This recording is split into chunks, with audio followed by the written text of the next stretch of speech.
아이 갖기가 망설여집니다. 일반인과 다름없는 임신 출산이 가능할까요? 예비 배우자 가족에게는 어떻게 얘기를 해야 할까요?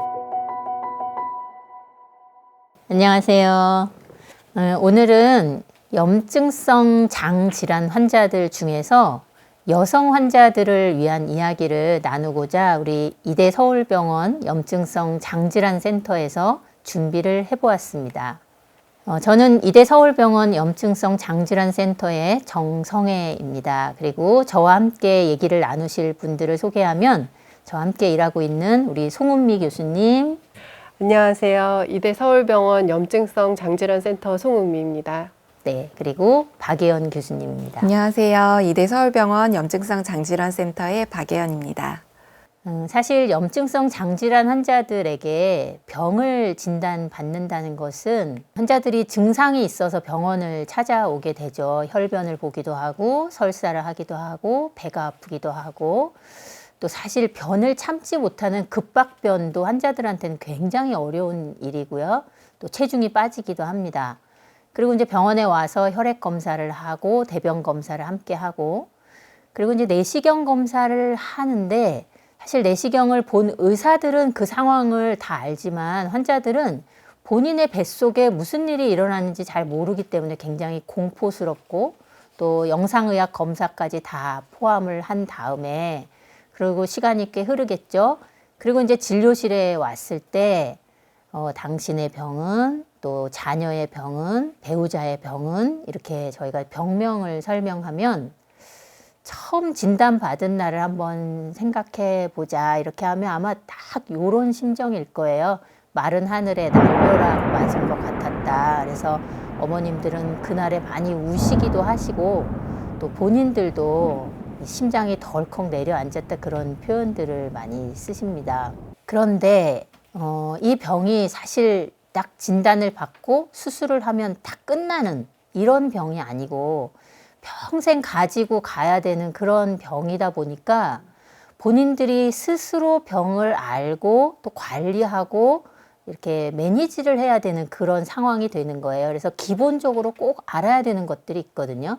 그래서 내 병이 뭔지, 병이 어디에 있는지, 이 병으로 인해서 내가 어떤 수술을 받았는지, 또 내가 먹는 약이 뭔지, 또 응급 상황이 생길 때 나는 어떻게 대처를 해야 될지, 그리고 또 임신, 출산, 또 경제적인 어떤 정부의 혜택은 있나? 이런 여러 가지 상황들을 다 알고 가야 되거든요.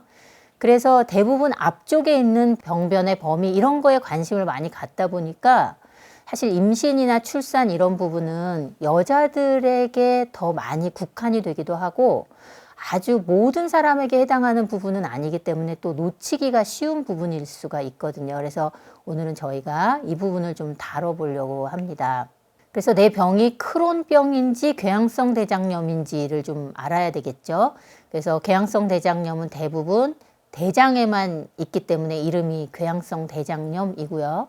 크론병은 이제 크론이라는 분이 이 병을 처음 논문에 발표를 해서 지어진 이름인데 식도에서부터 항문에 이르기까지 우리가 소화관이라고 부르는 식도, 위, 십이지장, 소장, 대장 여기 다 어디에나 생길 수가 있기 때문에 두 가지 병이 좀 차이가 있습니다. 그리고 궤양성 대장염은 좀 표면에 궤양이 생기는 거라면 크론병은 좀 깊게 궤양이 생기는 특징이 있습니다. 그리고 이제 수술을 하신 분들도 있을 거예요. 근데 내 수술을 잘라내고 이어붙인 수술이었는지 좁아진 데를 넓히기만 한 건지 장루를 뺏는 이런 거를 좀 알고 있어야 의사 선생님들하고 소통하기가 좋겠죠. 그리고 이제 제일 중요한 거는 약인데 입으로 복용하는 약을 이제 경구치료제 이렇게 표현하고요.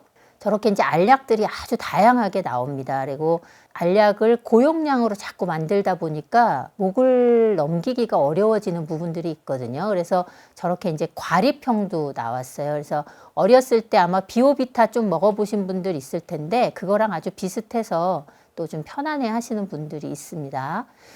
좌약을 드리겠습니다. 이렇게 얘기하면 저는 변비가 없는데요. 이렇게 말하시는 분들이 있거든요. 근데 이제 변비 치료제를 좌약이라고 부르는 게 아니고 항문으로 넣는 약을 우리가 좌약이라고 부릅니다. 그래서 먹는 약하고 똑같은 성분을 좌약으로 만들어 놓은 거예요.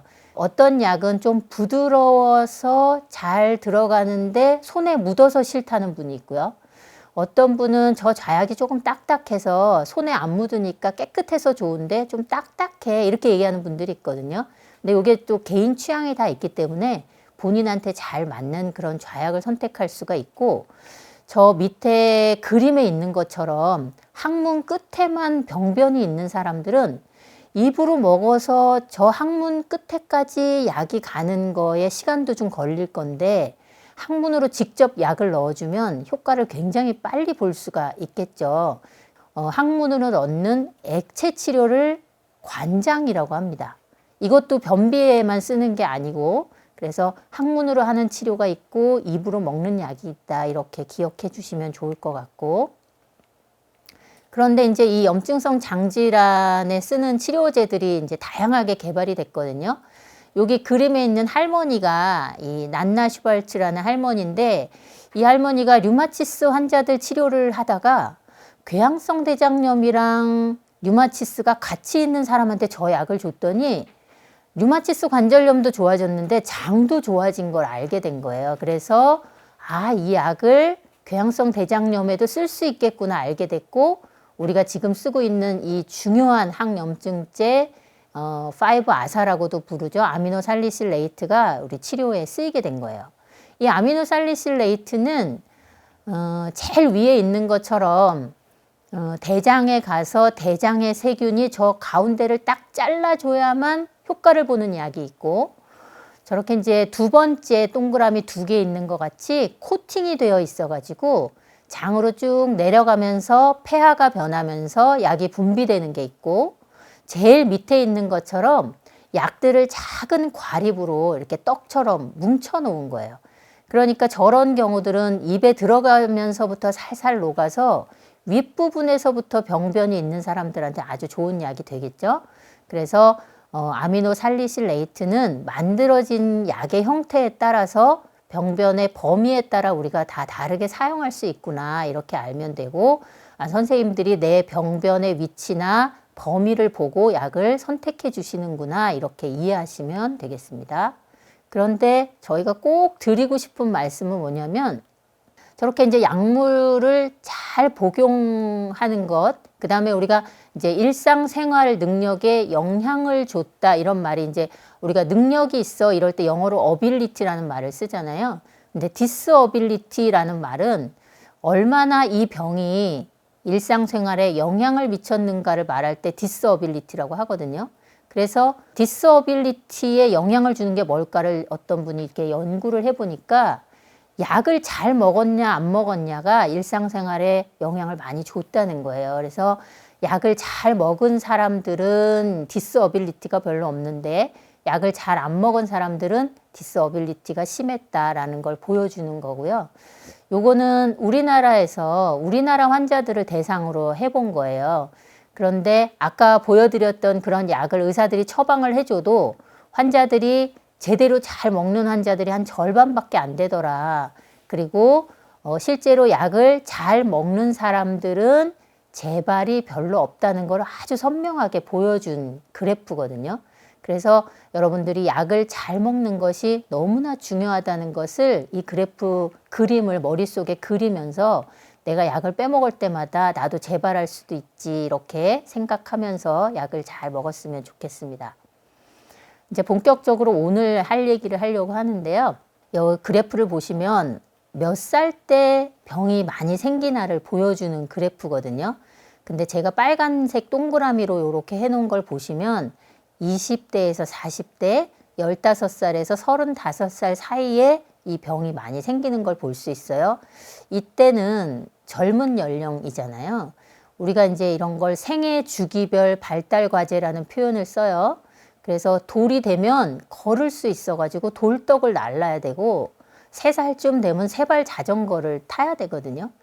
그리고 그 나이대마다 해야 되는 일들이 다 있는데, 요 15살에서 35살 사이에는 우리 인생에 아주 가장 황홀한 호르몬이 나올 때잖아요. 이때는 자기가 이 생애 과정 중에서 꼭 이뤄야 될 일 중에 하나가 저 사랑이라는 감정이거든요.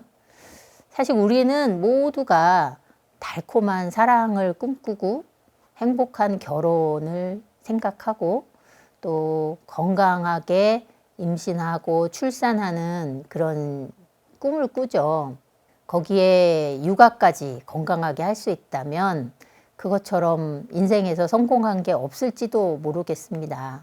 그런데 아까 얘기했던 이제 염증성 장질환이라는 그런 진단을 받는 게 청천벽력처럼 날벼락 같다고 했는데 염증성 장질환 환자에서 임신은 아마도 갈 길을 잃은 배의 폭우를 만난 그런 상황이 아닐까 그런 생각이 들어요. 아마 우리가 강의를 하지만 사실 본인이 겪는 것처럼 우리가 그렇게 같은 마음일지는 모르겠지만 이런 마음이 아닐까 저희가 상상을 해봅니다.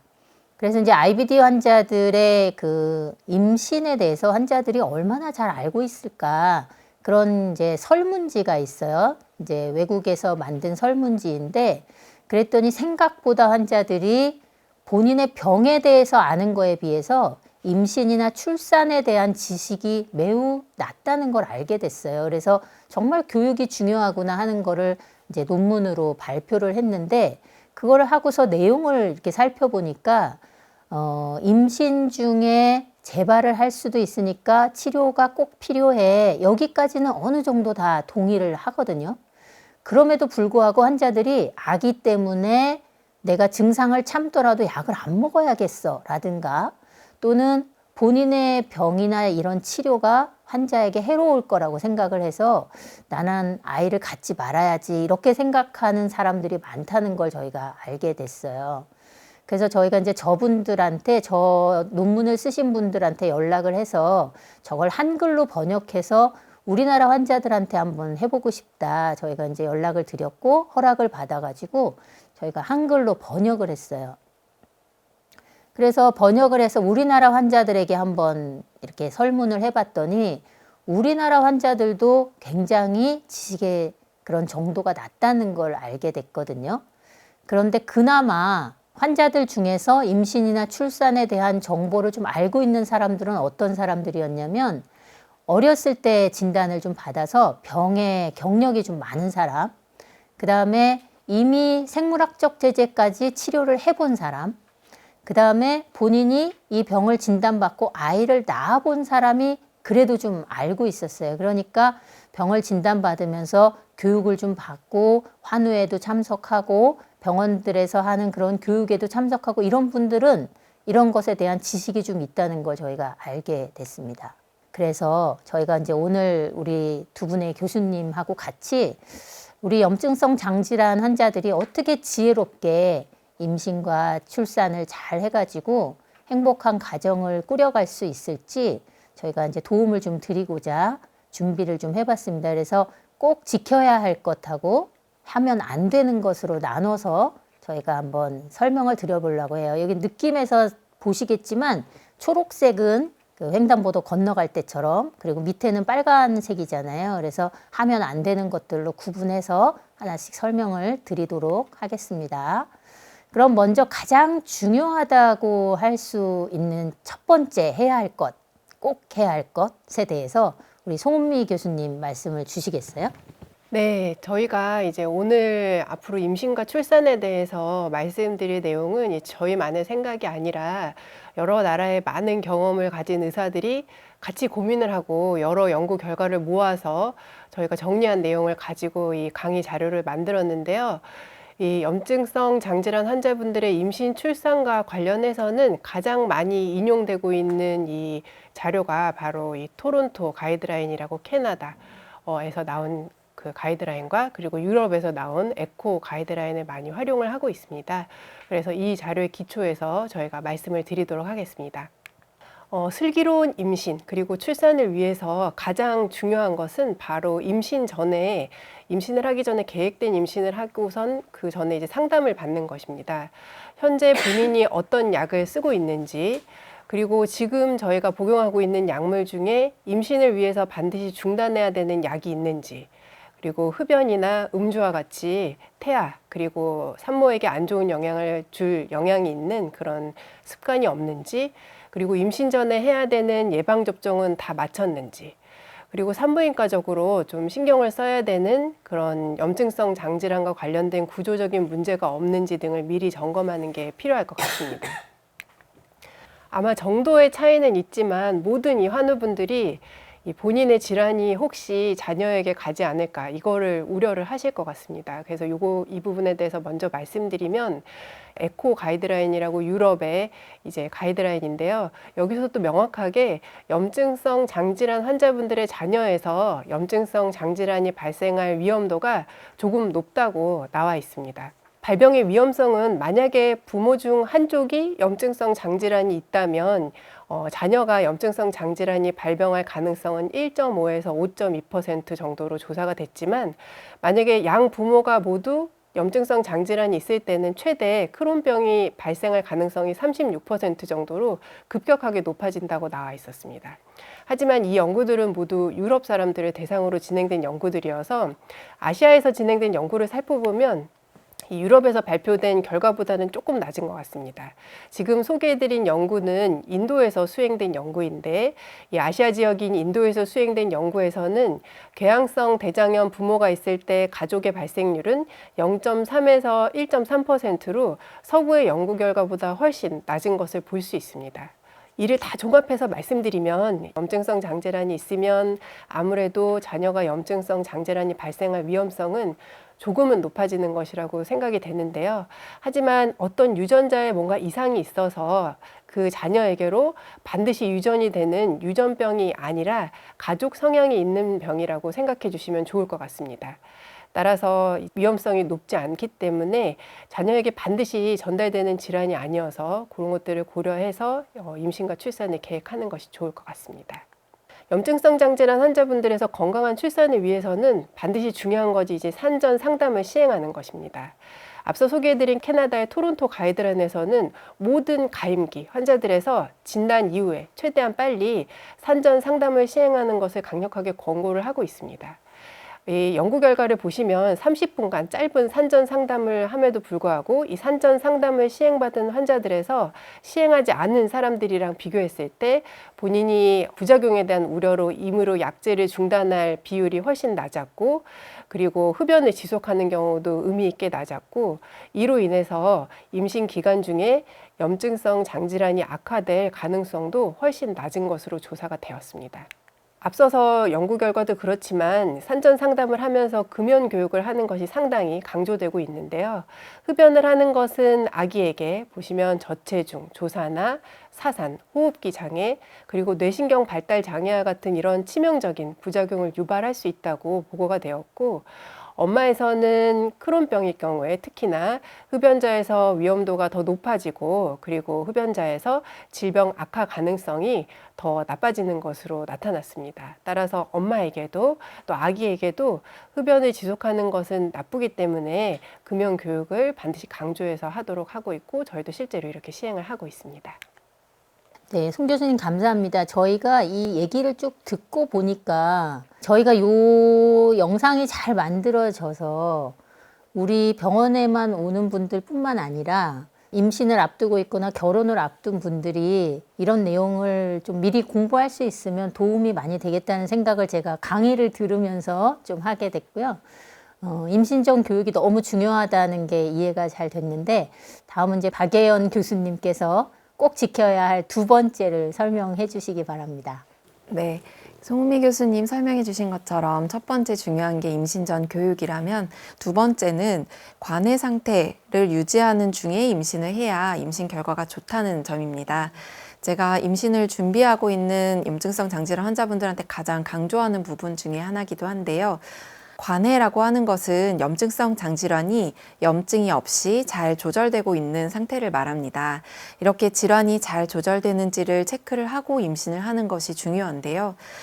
이것을 어떻게 체크하냐? 먼저 임상 증상, 즉 배가 아픈지, 설사를 하는지, 혈변은 없는지와 같은 것들을 확인하고, 객관적인 검사로는 혈액 검사를 통해서 염증 지표가 올라가 있지 않은지, 영양 상태는 적절한지, 그리고 내시경 검사를 했을 때 점막이 점막이 깨끗한 점막 치유에 도달했는지 이런 것들을 통해서 관해 상태인지를 판단을 하게 됩니다. 그래서 이런 관해 상태일 때 임신을 하는 것이 임신의 결과와도 중요하게 연결이 되기 때문에 저희가 꼭 확인을 하고 임신할 수 있도록 권고하고 있습니다.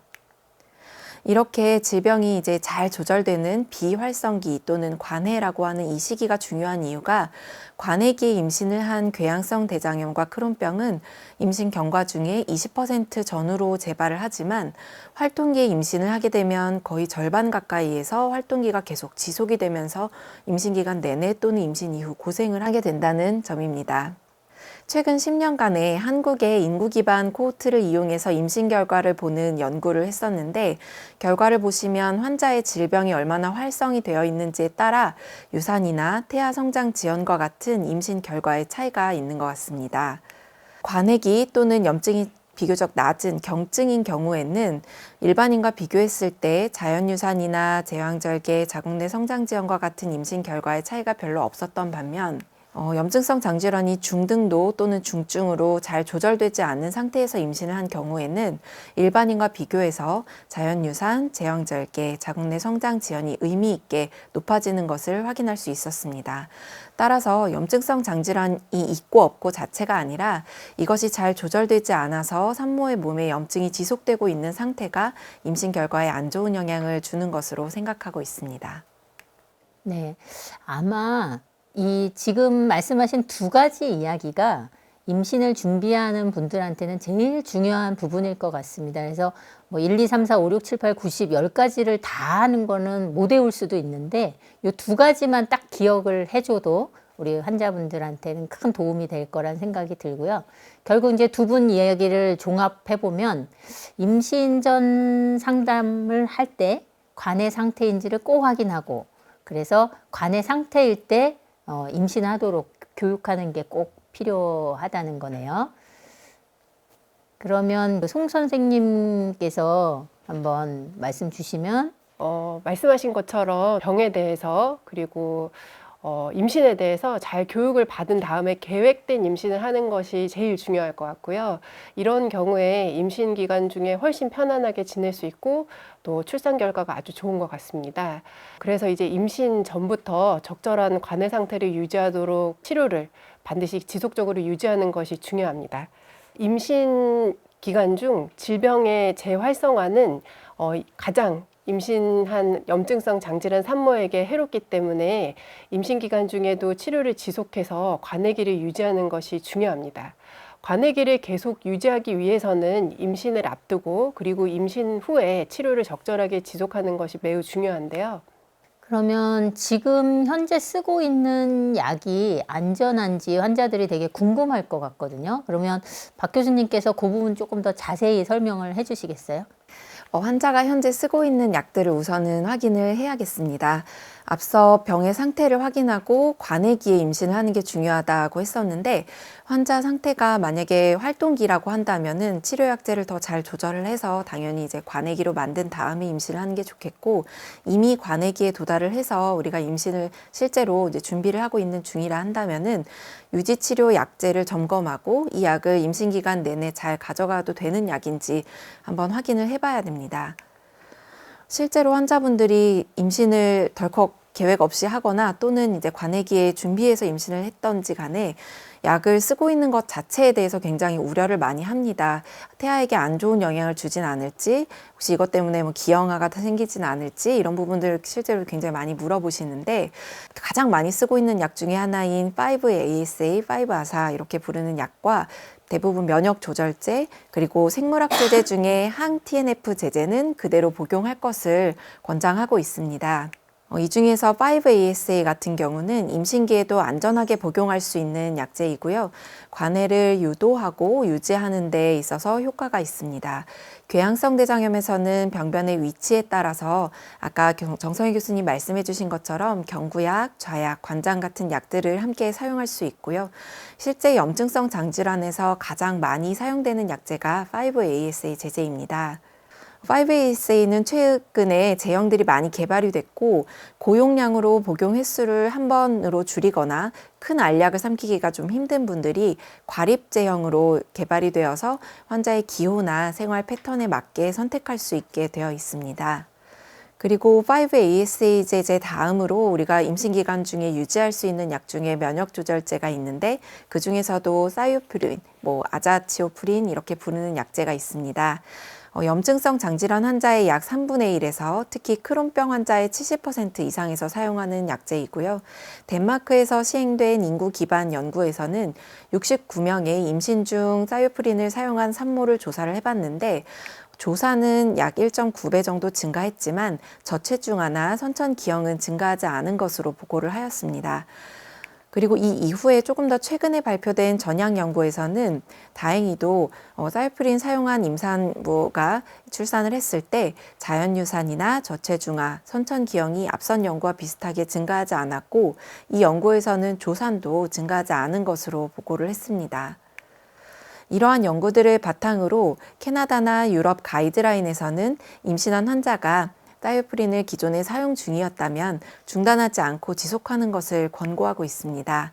그래서 토론토 가이드라인에서는 지속적으로 사용하라 라고 하고 있고 유럽 가이드라인에서도 임신 기간 중에 지속 사용하는 것이 출산 1년까지 신생아의 감염과 관련이 없다 이렇게 보고하고 있습니다. 네, 다음은 금기사항에 대한 내용입니다. 5-아사 중에서 약을 만들 때 겉에 이렇게 코팅한 제제가 있거든요. 그 중에서 이 다이부틸 탈레이트라는 걸로 코팅이 되어 있는 약제가 있었어요. 이게 이제 동물 실험을 해보니까 자궁 생식 발달 그리고 태아 신경 발달에 부정적인 영향을 미치는 게 확인이 됐거든요. 그래서 그 약을 임신 중에 사용하는 거는 금기가 됐어요.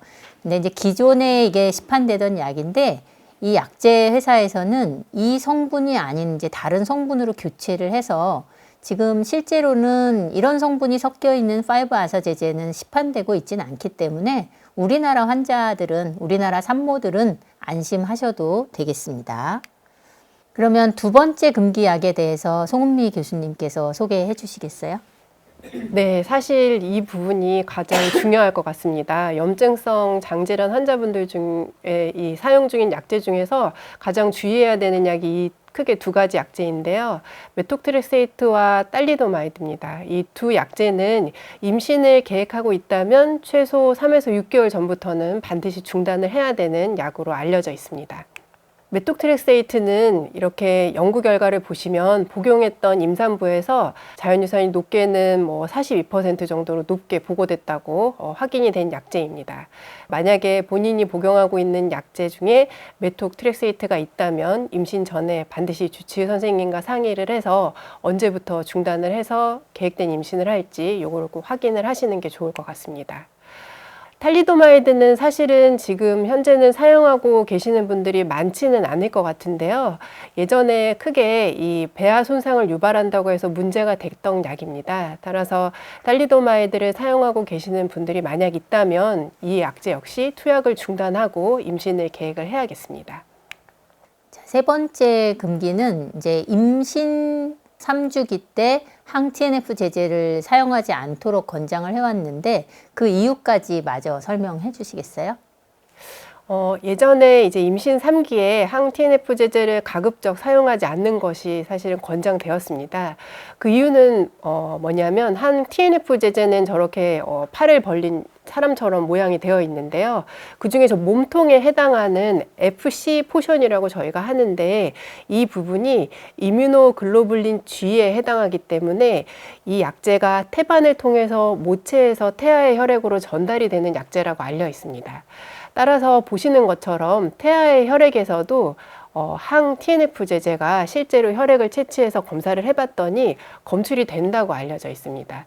따라서 이러한 이 약제가 태반을 통해서 모체에서 태아로 전달될 수 있기 때문에 이 에코 가이드라인에서는 임신 24에서 26주 사이에 항 TNF 제제를 중단하는 것이 신생아의 항 TNF 제제에 대한 노출을 줄일 수 있다고 하였고, 토론토 가이드라인에서도 질병의 재활성화 위험도가 극히 낮은 일부 환자들에서 임신 22주에서 24주 사이에 중단할 수 있다고 되어 있습니다. 종합적으로 말씀드리면 두 가이드라인 모두에서 임신 3기에 일부 환자들에서 항 TNF 제제 중단을 고려할 수 있다고 권고를 하고 있습니다.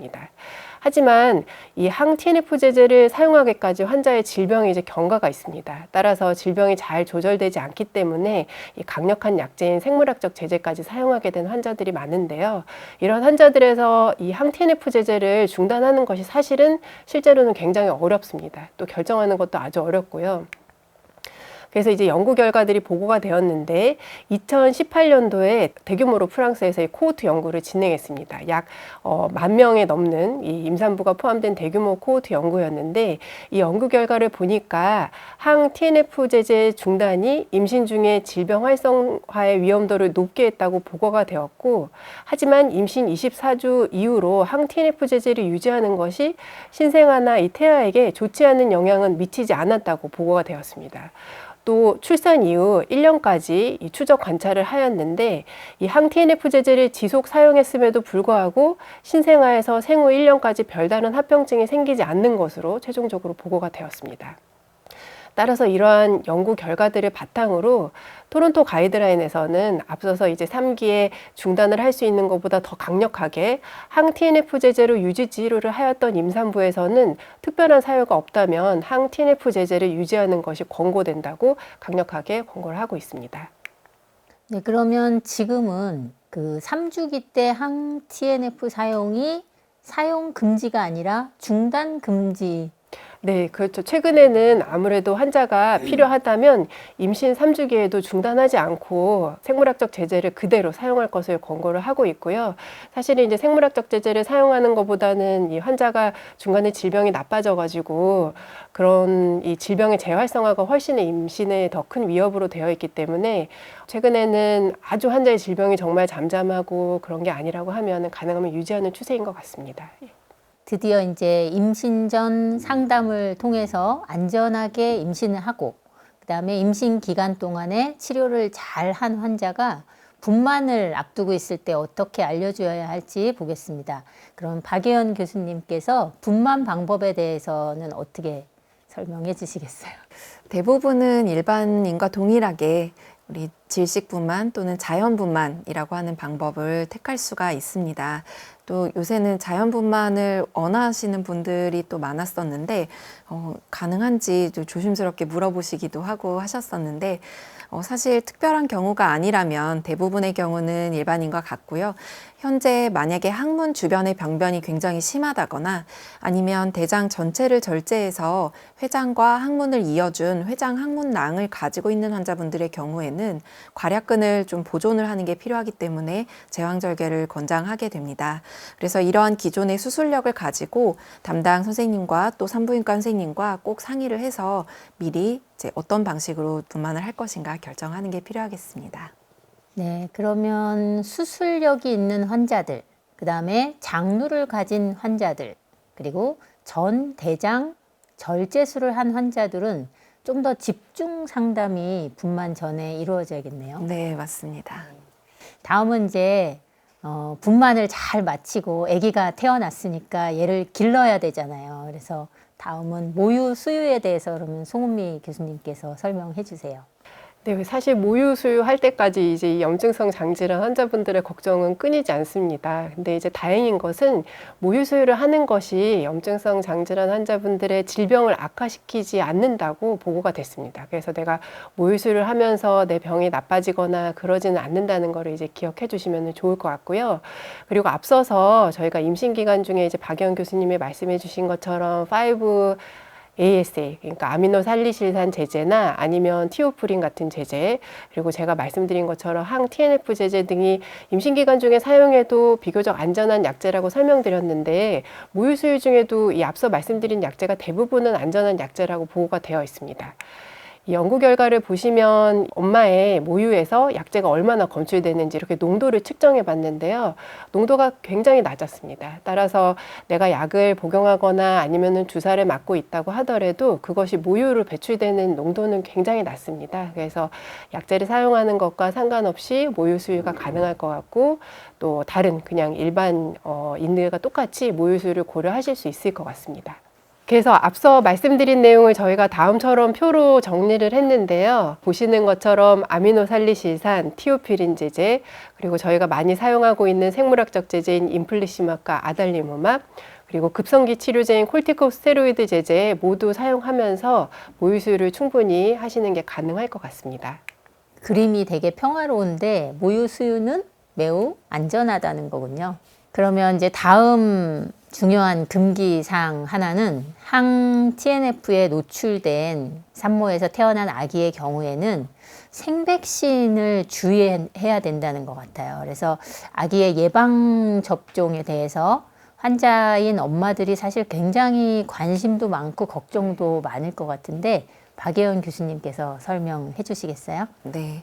염증성 장질환 환자들이 임신 기간 중에 여러 가지 약제를 아까 계속 유지해야 한다고 했는데 그런 약제를 사용하면서 자녀들이 면역력이 떨어지지 않을까, 내가 먹거나 주사를 맞은 약이 태반을 통과해서 아기에게 가기 때문에 이런 이유로 아기가 이제 감염에 취약하지 않을까 하는 걱정을 많이 하십니다. 특히 항 TNF 제제는 면역력을 조금 강하게 떨어뜨린다고 생각할 수도 있어서 이런 산모에게서 태어난 아기가 면역력이 특히 저하되지 않을까 우려가 큰데요. 다행히도 이베이전 연구라고 총 8,000명 정도의 염증성 장질환 산모가 포함된 대규모 후향 연구가 있는데요. 여기서 항 TNF 제제를 사용한 환자의 자녀에서 감염성 질환의 증거는 관찰되지 않았습니다. 그래서 감염성 질환이 특별히 항 TNF 제제를 사용한다고 해서 증가하는 것은 아니니까 너무 염려하실 필요는 없을 것 같고요. 비록 큰 문제가 보고된 것은 아니지만 사실 항 TNF 제제를 사용하는 환자의 자녀의 경우에는 혈액에서 약 6개월까지도 이 약제가 남아있을 수 있기 때문에 생백신의 경우에는 접종 스케줄을 변경하는 게 필요하겠습니다. 여기 나와 있는 표는 우리나라 소아과에서 권장하는 보통 아기들을 위한 예방접종 권장표입니다. 이 중에서 빨간색으로 표시된 게 생백신이라고 할 수 있는 것들인데 결핵과 로타바이러스가 6개월 때까지 접종하는 것으로 되어 있고 12개월 이후 MMR 수두가 있습니다. 그래서 저희가 6개월 이내에 생백신을 조심해라 라고 했기 때문에 결핵의 경우 0에서 4주에 원래 백신을 맞는데 항 TNF 제제를 투여하는 산모에게서 태어난 신생아의 경우는 6개월 이후로 미루는 것을 권장하고 있고요.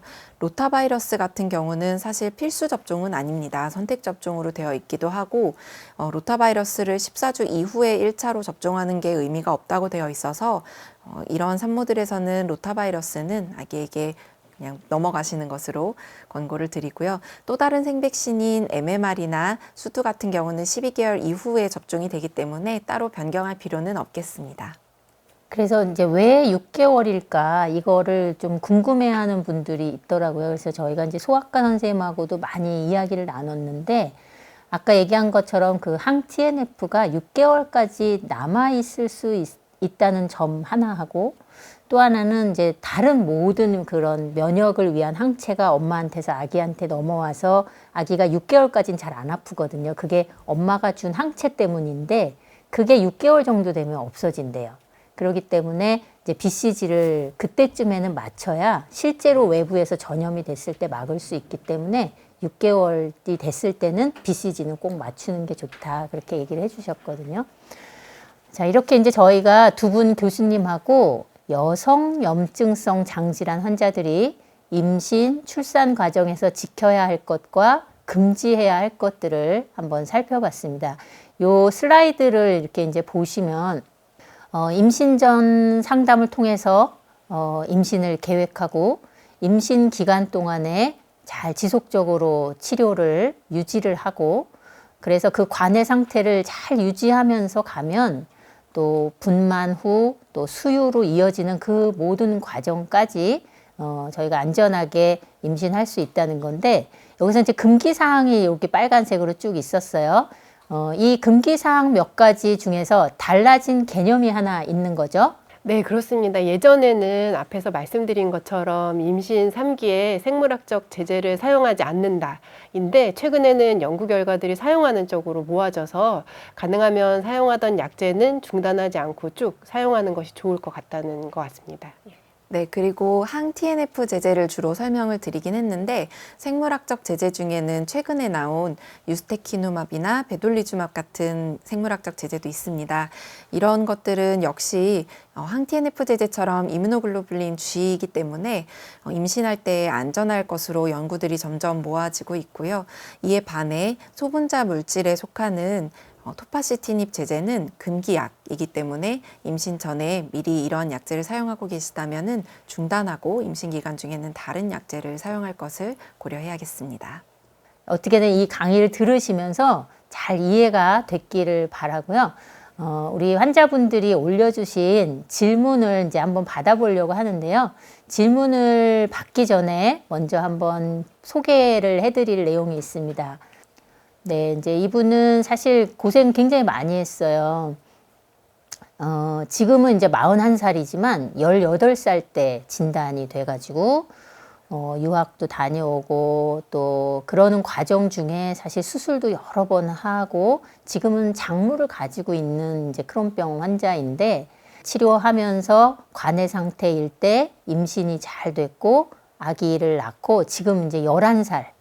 네, 아주 잘 지내고 있거든요. 그래서 여러분들의 일생 중에 이 병이라고 하는 어려움이 있지만 또 결혼하고 아이를 낳고 또 육아를 하고 이런 것들은 다른 사람들하고 똑같이 할 수 있다는 것에 큰 용기를 좀 가져줬으면 좋겠습니다.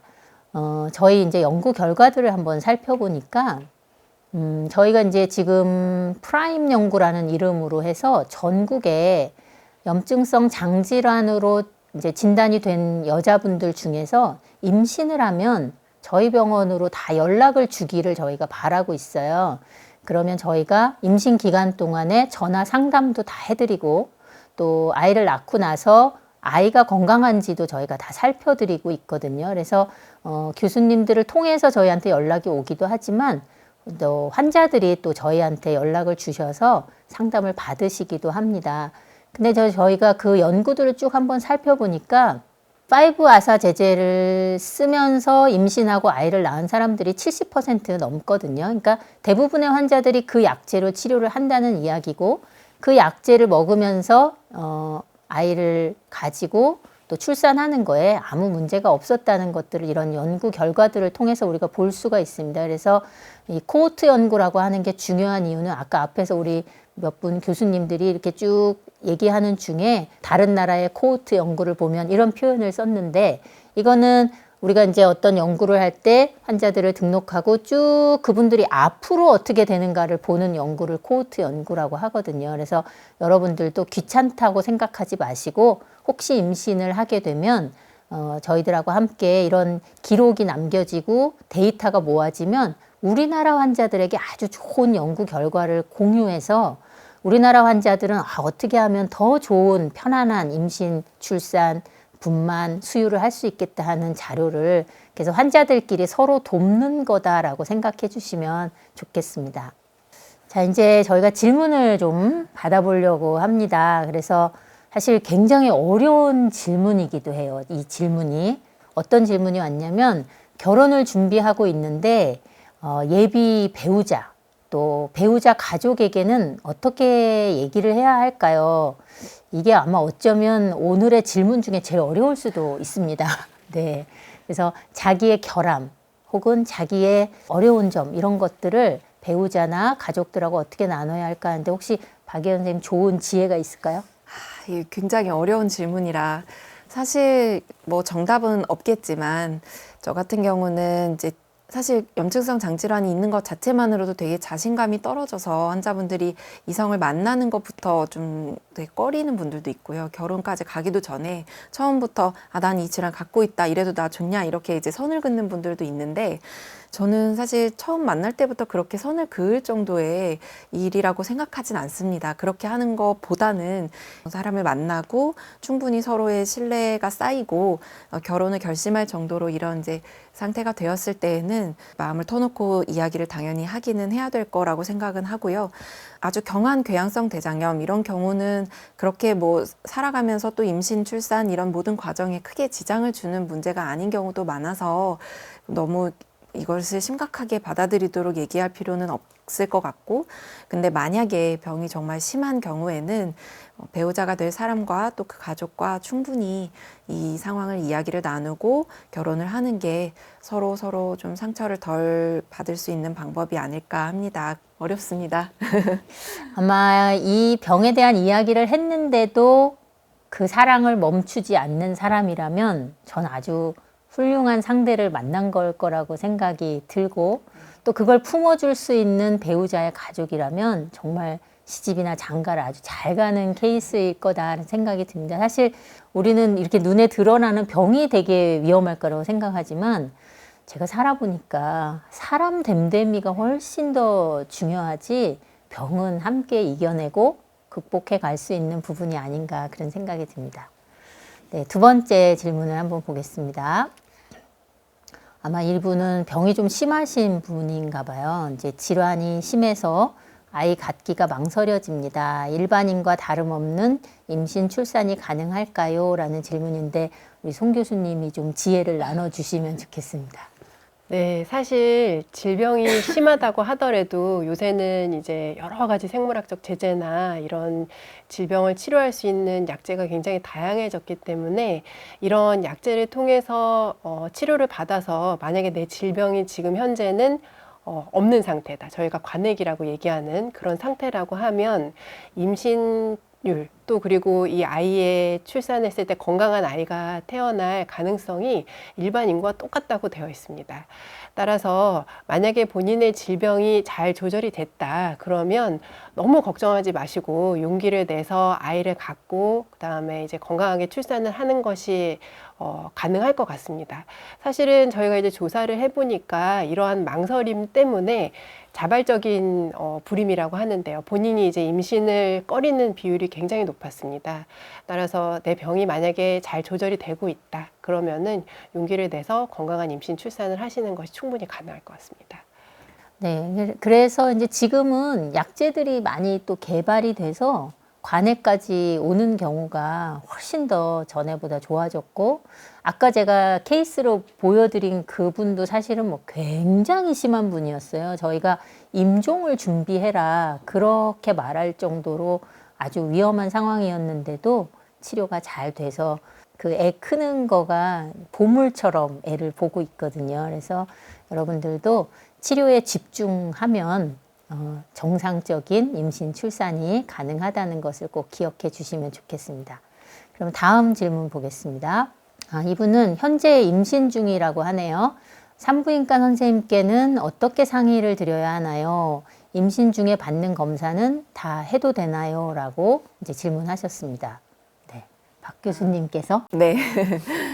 사실 이제 대학병원 같은 데서 추적을 하시는 분들 같은 경우는 이제 염증성 장질환을 봐주시는 교수님이 산부인과 쪽으로 같이 연결을 해주셔서 진료를 보기도 하는데, 만약에 그렇지 않은 경우에는 이제 본인이 다니시는 산부인과 선생님께 병에 대해 우선 말씀을 드려보고, 이 병에 대해서 산부인과 선생님이 이해도가 꽤 있으시고 이 병 자체가 심하지 않고 잘 조절되는 분이라면 사실 개인의원에서도 충분히 출산을 하실 수 있고요.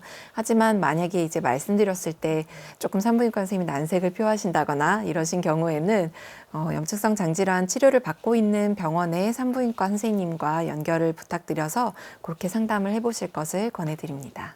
네, 이제 요즘은 그 병원들이 염증성 장질환 클리닉, 염증성 장질환 센터 이렇게 많이 운영들을 하고 계셔서 거기서 아이를 낳으시는 분들은 아마 산부인과 선생님들도 경험이 조금 있을 거고, 우리 박 교수님 설명하신 것처럼 산부인과 선생님이 괜찮아, 내가 아기 받을 수 있어 이렇게 하면 그 병원에서 하시면 되고요. 만약에 이제 조금 부담스러워 하시면 또 그 주치의 선생님하고 상담하셔서 산부인과 선생님께로 아마 이렇게 연결해 주실 거라고 생각합니다. 네, 다음 질문 보겠습니다.